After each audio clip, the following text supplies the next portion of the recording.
COVID-19 awareness. Stay safe, stay healthy.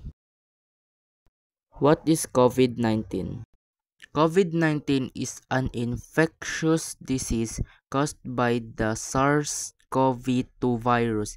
It spread mainly through respiratory droplets when an infected person coughs, sneezes, or talks. COVID-19 was first identified in Wuhan, China in late 2019 and became a global pandemic in 2020. How does COVID-19 spread?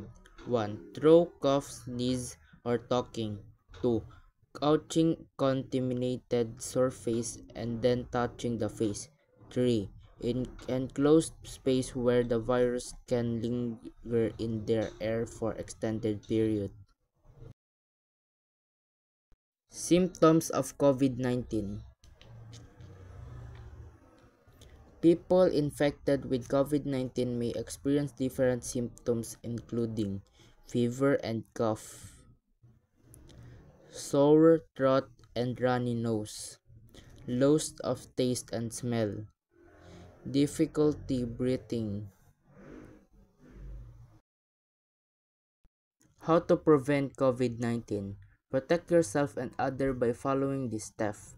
Wear a mask in crowded place. Wash your hands frequently with soap and water.